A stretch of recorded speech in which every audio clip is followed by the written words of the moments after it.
Baba is comparing us to the freedom fighters, yes, and those who supported Gandhiji in the freedom struggle, whereby India got, or Bharat got, political freedom.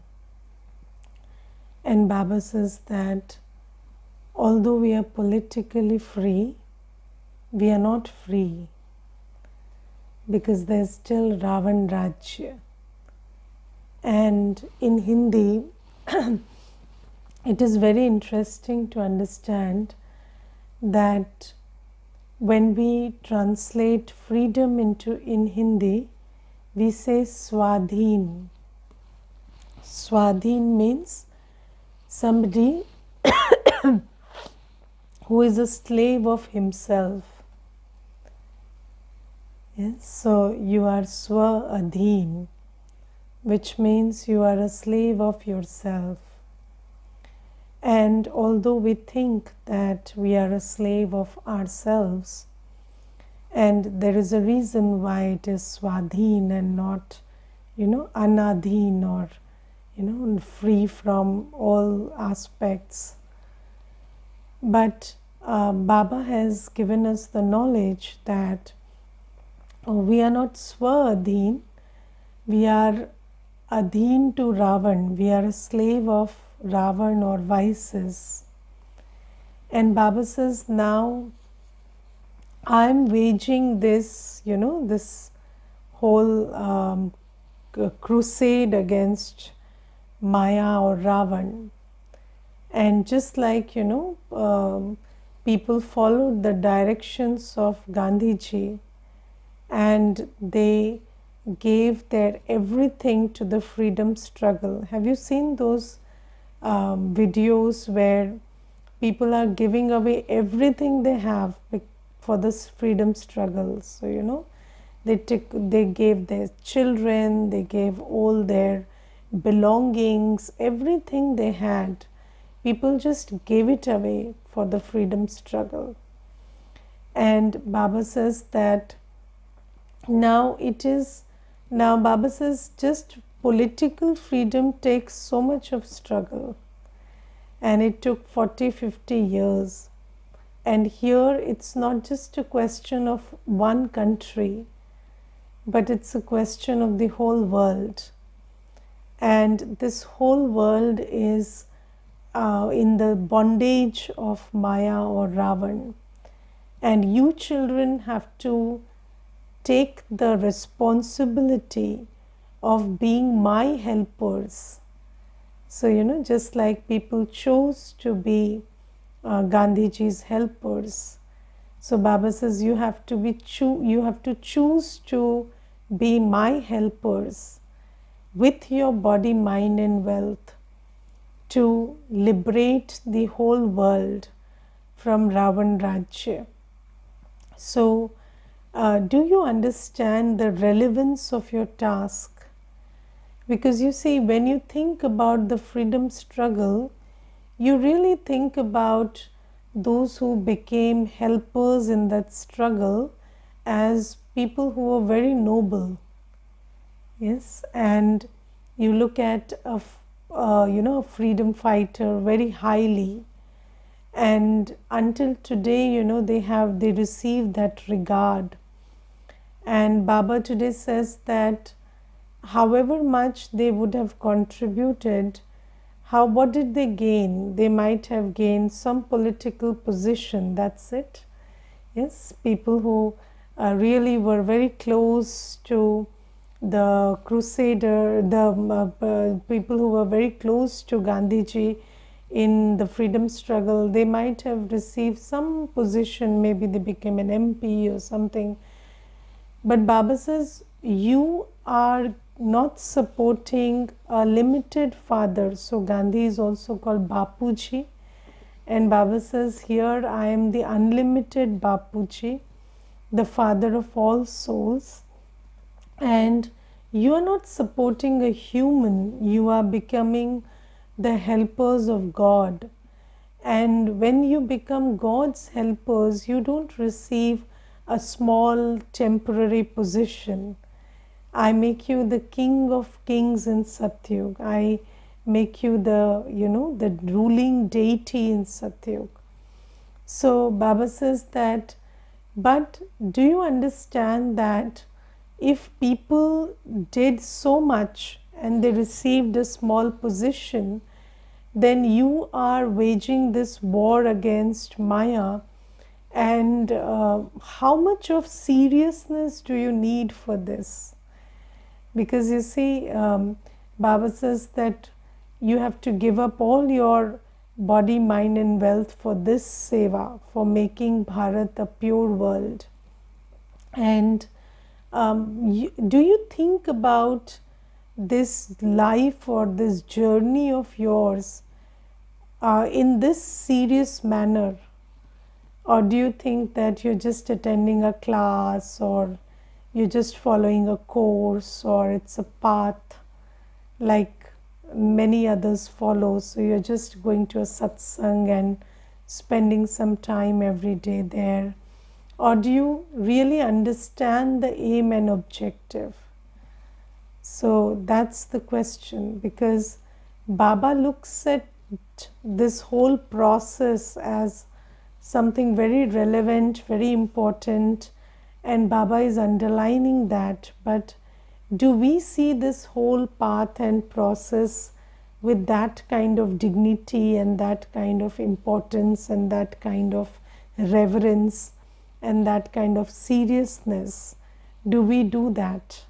So that is the question we need to ask ourselves. And then Baba today says that for this you have to pay, and if you really think that you are Baba's right hand, Baba's helper in making Bharat pure through your body, mind and wealth, then just think about how much of your body, mind and wealth is being used for making a pure world.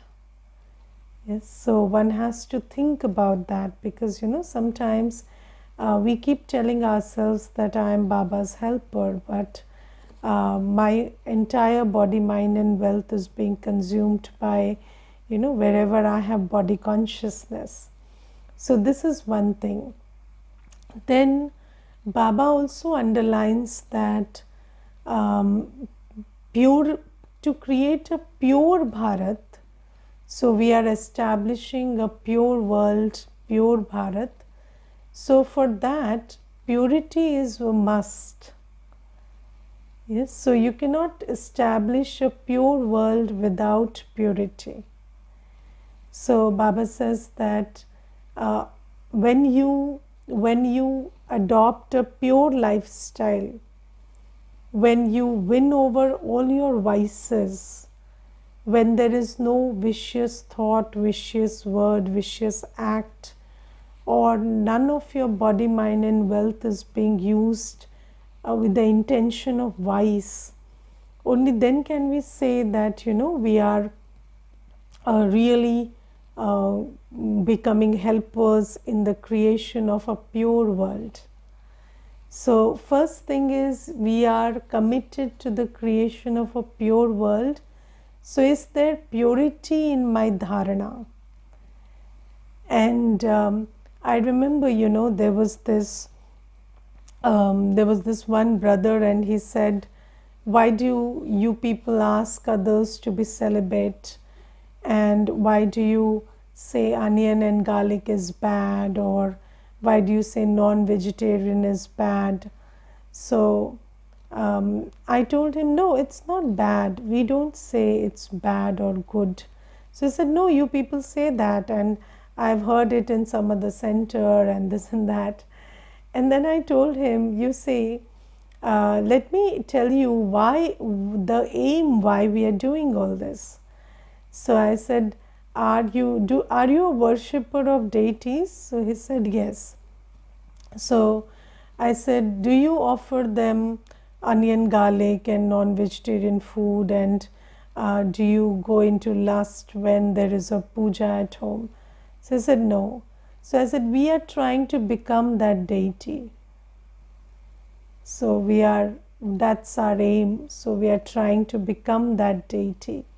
So now is it okay if we don't eat onion, garlic and non-veg and we remain celibate?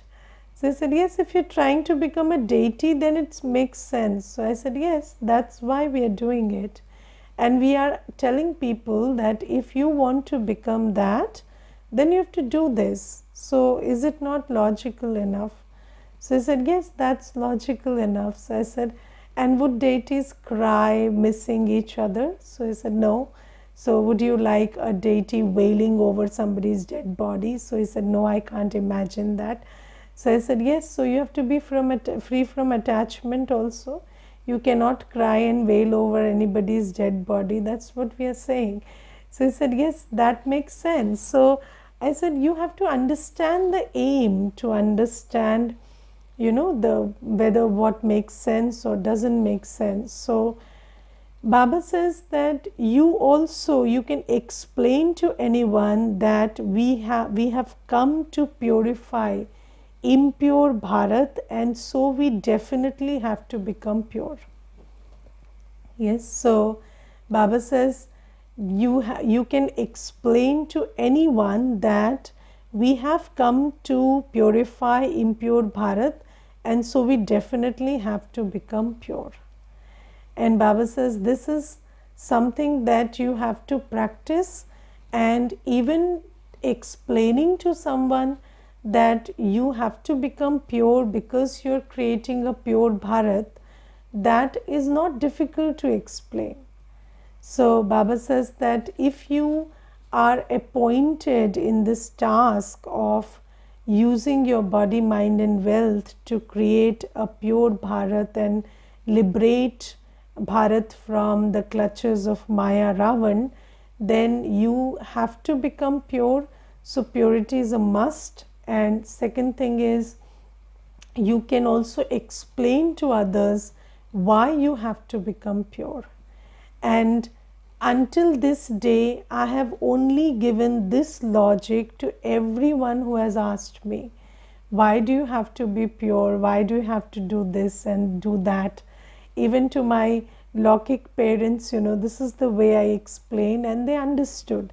So then they said, why do you have to have that aim? I said, that's none of your business. So you see, that's my aim. I want to be that. So why do you have to question me on that? That's my aim.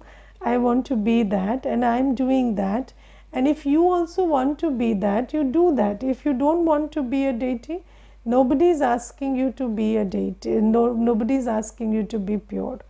So this is something that goes naturally when you have the aim to be a deity. So Baba says purity is first. Without purity, you cannot be the master of a pure world.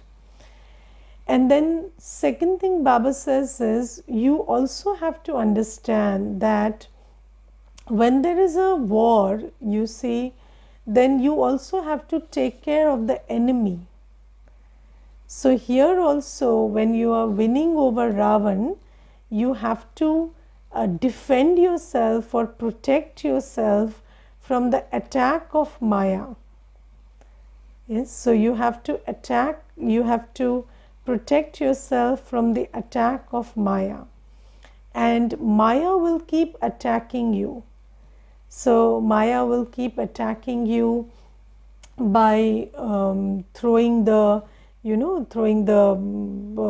weapon of lust or anger or ego or attachment or greed or maybe doubt or laziness or something or the other. So Maya will keep attacking you with these weapons. So a good warrior should also know that I'm waging this war against Maya, and I have to be ready to not get attacked or protect myself from those onslaughts of Maya. And how do you protect yourself? So let me tell you one very interesting thing. So there was this one brother, and he he had spent a lot of his time in Japan, and when I was giving him the course, I told him, so there's this way we explain powers, and I told him that if some energy is coming towards you, then you can absorb it, you can reflect it, or you can transform it. Yes? So if somebody is giving you a negative energy, so you absorb it, or you reflect it, or you transform it. And then he told something very interesting. He said, in Japan what we do is we have these arts, these martial arts, and then what we do is when somebody attacks, you just vanish. So you have those tricks where where you vanish from the attack. So what if I don't absorb, I don't reflect it back, I don't transform, but you just vanish? So I said, yes. So you see, if you are there, you will absorb or reflect, but if you have to transform, then you have to vanish. And Baba also teaches us an act of vanishing, which is become soul conscious. So when you are soul conscious, then it's like you're not there. So because all the attacks are directed towards body consciousness. So if you are soul conscious, you have become a tiny point of light, then you're not there. You're there, but you're not there, because you don't mind anything happening in the mind or in the body or anywhere in whatever you call your own. So then whatever attack is there, whatever Maya is doing to your physical senses, or there is some craving, or your mind is going crazy, or something is happening in the relationships. So when you're soul conscious, you have like vanished. And when you have vanished, then you can transform, because Maya can't see you. So you can then, attack Maya. So you can attack back Maya by sending these waves of purity or peace or love. And this is precisely what Baba says. So that there are many ways in which Maya attacks us, because we have been Maya's friend for 63 births. And do you know that when a friend turns into an enemy, that's a very bad place to be in, because they can put you in real trouble. So, because you've been friends, so you've shared so much with each other, and there's so much of history and so much in the past, and they can use it all against you. And that is precisely what Maya does. So all that you did with Maya for 63 births, she will start using that against you. Or I don't know if Maya is a she or he, because Maya is genderless, but so Maya will start using that, all that you did in those 63 births, which you did in a very friendly manner, because you had no problems engaging in lust, anger, ego, attachment, greed, because we were very body conscious and we didn't know this is an enemy. So when the enemy is sweet, they make you do things for which you pay when you realize that this is not a friend, this is an enemy. So this is how Maya makes you pay now. And then what happens is, as soon as you realize that, Maya is my enemy, and you start creating distance from Maya, and you start being in Baba's canopy, then suddenly what Maya will start doing is, it will start giving back to you all the illnesses through the body, because that's what you created in those 63 births. And then there'll be problems with wealth and with relationships, and then just your mind will go crazy. So there'll be these too many thoughts of lust and anger and ego, and all of this stuff will start happening. But what do you do to protect yourself from worrying about this stuff? So you vanish from there. So you just become soul conscious. And in soul consciousness, you know that this is happening, but it is not happening to me. It is happening to the body, or it's there in the relationship, or it's out there, or it's happening in the mind, and I'm not my mind, and it is okay. I'm a soul, and in that soul consciousness you can remember Baba, and you can draw in your power to stay stable, to do the needful. So not just, so Maya shouldn't be able to stop you from using your body, mind and wealth for creating Satyug. That's the most important challenge.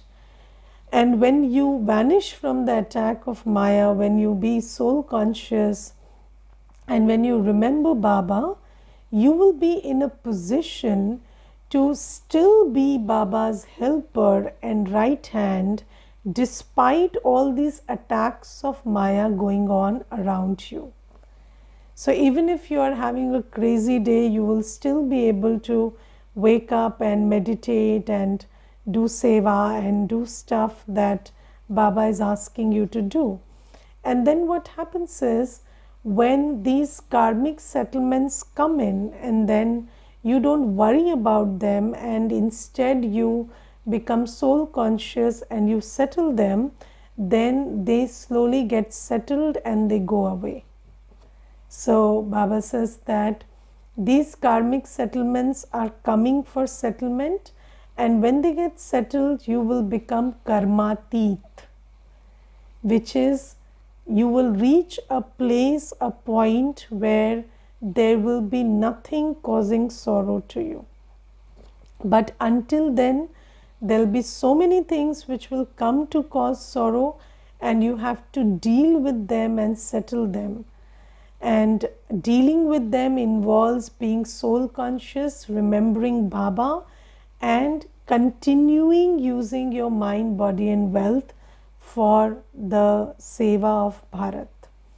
So this is something that Baba is telling us. And another thing that Baba says is, always keep in mind that now Baba is doing such nature cure for us that we will never get ill for the next half cycle.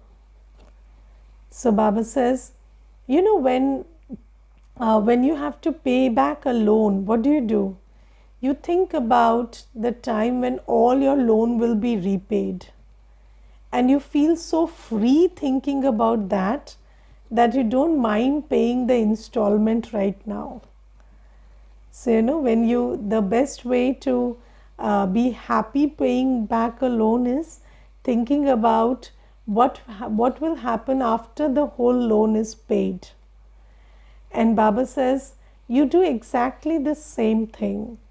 So whenever a karmic settlement has come, so even if there is something in the body, some illness, some ailment, whatever is there, you just think about what is coming, and you think about 21 births having bodies which will be absolutely disease free. So do you understand that for 21 births there will be no disease at all? And I especially, I had this, although I have made peace with it, I usually had this issue with dirt. So, I don't like, so I didn't like, now I'm fine because of Gyan, but I usually had this acute problem with, dirt and dust, and I didn't like all of that. And I really felt very unhappy sweeping the floor or mopping the floor.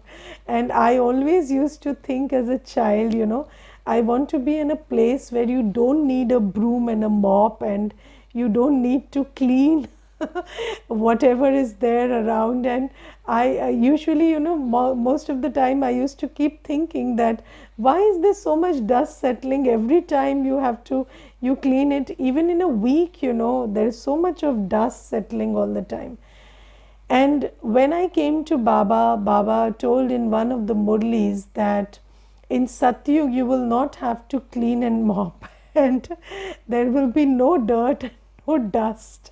And ever since then, whenever I had to do some cleaning, I thought, okay, this one birth you do whatever you have to do, and then for 21 births, no cleaning, no mopping, no nothing that you have to dust off the, any platform. So that is something that made me very happy. And Baba today says that whenever there is an illness, just think about how you will be for 21 births disease free, and then just be soul conscious and think that, okay, this is my last karmic settlement, let me draw power from Baba and settle it. So this is how you win over Maya's attack. So A is you understand that you have this big responsibility on your shoulders, that you are Baba's helper in this big task of transforming Bharat into pure Bharat through your body, mind and wealth. B is you understand that purity is must for the creation of pure Bharat. C is you understand that Maya will not leave you just like that. So you have to be soul conscious and draw power from Baba so that you can be karmatit, and all the karmic settlements come and you deal with them and they settle, and then they don't come. So karmatit is a stage where there are no karmic settlements left. But Baba says if you become karmatit, you will leave the body. So that will happen at the end. But until then, we have to be soul conscious, remember Baba, and then settle the karmic accounts. Then fourth thing that Baba says is keep spinning the discus of self-realization. So another thing is not just you don't just have to take care of the enemy, but you also have to build strength. And Baba has given us a law, Smriti se Samarthi. So spiritual strength is dependent on awareness or consciousness. So the more aware you are, the more spiritually powerful you are. Spiritual strength doesn't need physical muscles flexing. It needs you to flex your man buddhi ka muscle. So you have this muscle of the intellect and you flex it enough so that you have good spiritual strength. And how do you flex your buddhi ka muscle? So Baba has given us these 5 forms to practice. So you practice these 5 forms, and just like in yoga, what you do is you change your physical positions and you practice, right? So you practice different physical positions in yoga. So Baba has given us these 5 spiritual positions to take and practice. So what is the first position? The first position is I am a dot in the soul world.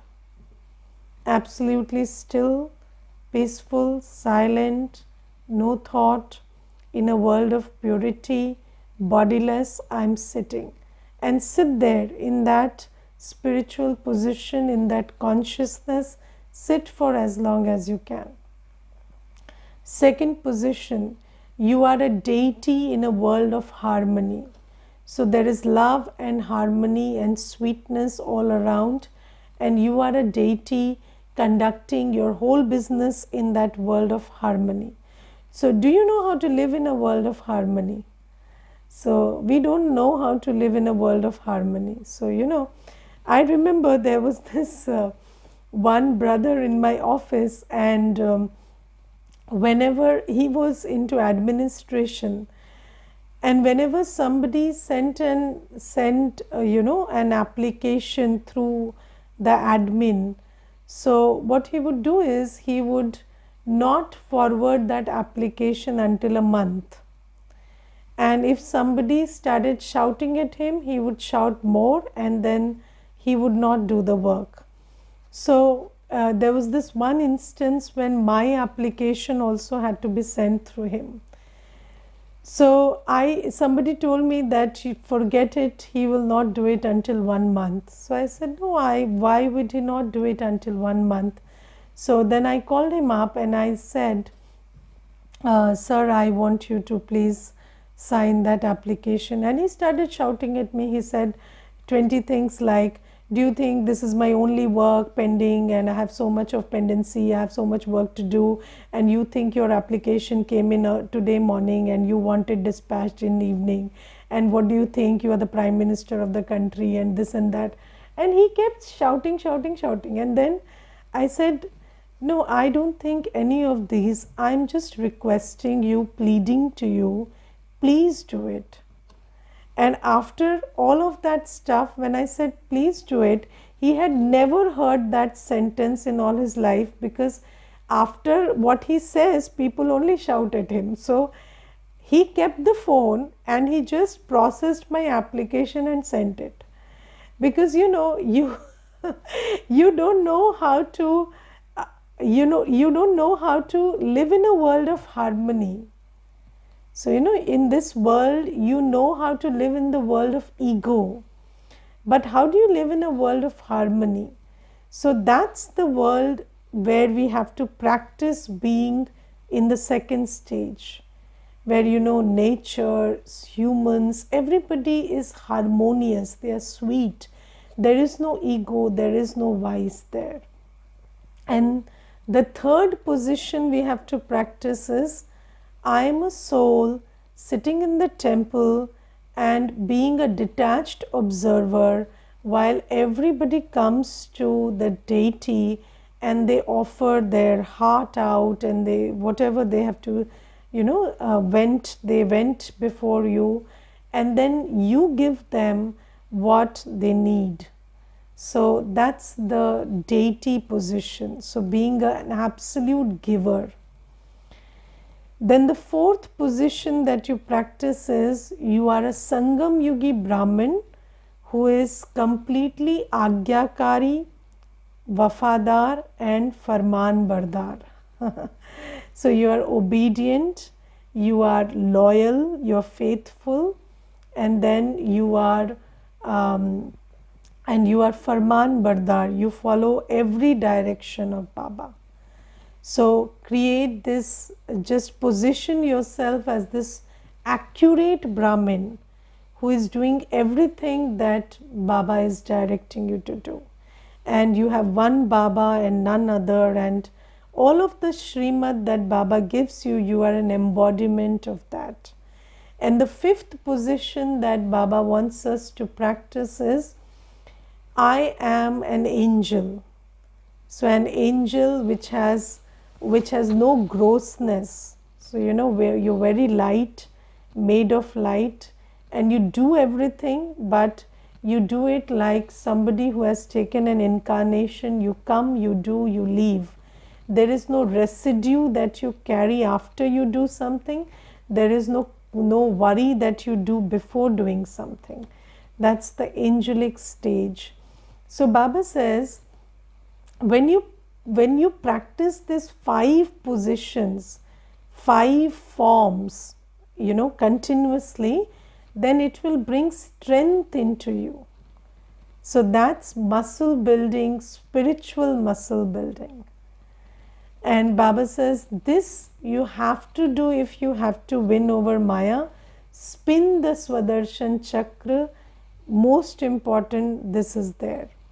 And then fifth thing that Baba today says is, you will have to tolerate something. So Baba says that, do you understand, so many people went to jail during this freedom struggle. Yes, and they had to tolerate so much for the freedom struggle. And Baba says, here it's a question of the whole world and freeing the whole world from Ravan Rajya. So don't think you will not have to tolerate anything. And you know, in today's Murli, Baba says something very interesting. Baba says that during the during the political freedom struggle, it is men who tolerated more. But in this freedom struggle against Maya, women will have to tolerate more, because this is about purity. And you know, in a society, in a Kaliyugi society, mostly when it comes to purity, mostly women are the victim and men are the perpetrators. You know, mostly, not the same everywhere, but there are no generalizations, but mostly it is like that. So Baba says, here when you have to be pure, then women will have to struggle more. Because you know, men have this entitlement that you can do whatever you want to do. So if a man wants to be pure, he doesn't need permission. But when a woman wants to live a life of purity, then there'll be a lot of struggle.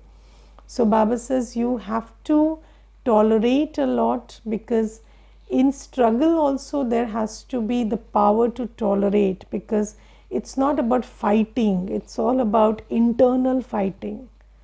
Because if you lose your peace and happiness, then that's not waging a war against Maya. So Baba says these are the things you have to pay attention to, and when you do this, then you will be victorious and Bharat will become heaven. Okay, Om Shanti.